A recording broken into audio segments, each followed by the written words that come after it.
Zach here. I recently joined Toastmasters. I want to up my speaking abilities, and I'd actually been going on and off all throughout the fall. I've been thinking about this since last summer, even last spring. I was thinking about it.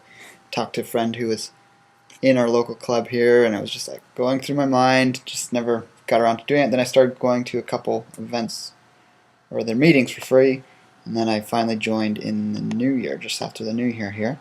And I finally got the first booklet.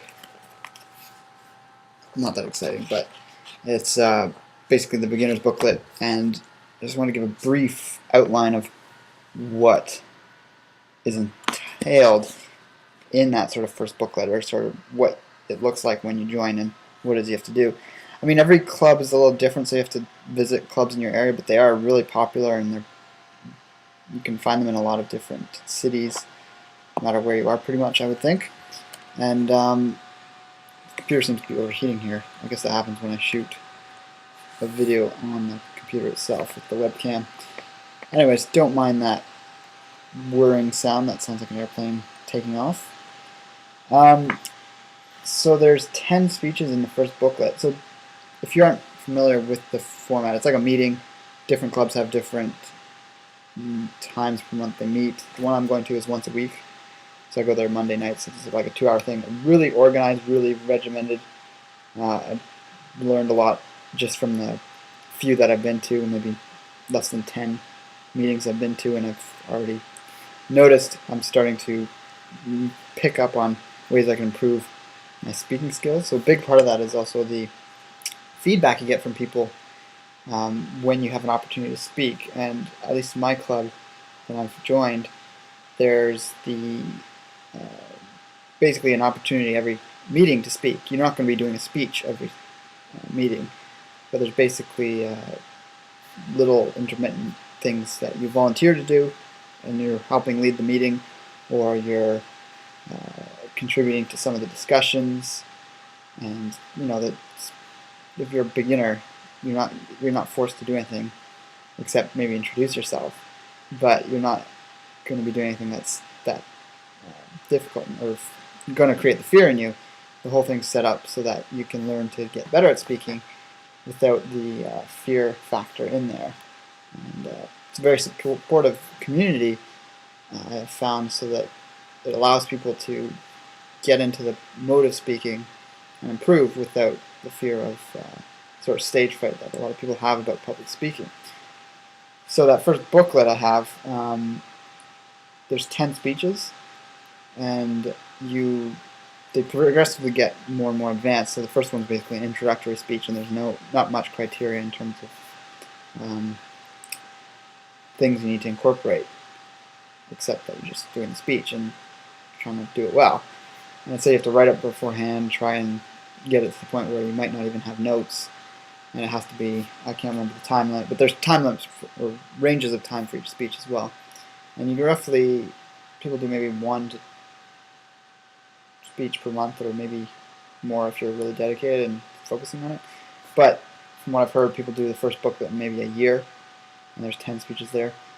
And then after you finish that, you can go on to other booklets which they have, which specialize in different areas, like learning how to do a comedic speech or a humorous speech, so incorporating humor into your speaking skills. Doing speeches for television, or what it's required to speak while on television, what's required to speak in a teaching scenario, like in front of students of some kind, what's required to speak as a politician. So there's all these different tiers you can get into and specialize in. And some people do it for a year, some people do it for 10 years, some people have been there for more than that, if it's even older than that, I don't know. So we'll see where it goes. Big factor that I want to work on myself is just what I did there, is the ums and ahs. And yeah, see, it's right there. It's really start to pick up on it. You start hearing other people talking, and yeah, it just comes out. I just did it again. Wow. So, filler words, that's the word. I just did another one. So the filler word, and you almost have to get the way you talk to be like the way you would write. So if you were to write a bunch of stuff down, you wouldn't want to have these run-on sentences and all these other things. So oh God, I'm getting self-critical now that I'm thinking about that and trying to talk at the same time. Regardless, I'll improve on that in time. But yeah, if you want to be in any kind of career that involves, I mean, it's good for anyone, whether you're in business, in something that involves teaching. Most people's careers at some point involve some form of speaking, unless you're in a trade or construction or something. But still, it's great to have the ability to check out and improve speaking skills.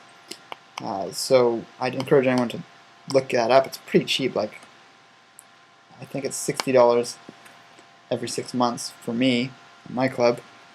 So it's like $120 a year, and that's like pretty much a very cheap way to elevate your speaking skills. If you think of what it might cost to hire someone to work one-on-one with, it's going to be a lot more than that. So I never really looked at the websites, but if you want to learn more, just look up Toastmasters with your city's or town's names attached to it to find out where you can find clubs in your area. Obviously, Toastmasters.com is their website. So yeah, check them out. Let me know if you're a Toastmaster, and whether speaking skills are even something you want to improve upon. And yeah, I'll talk to you guys later.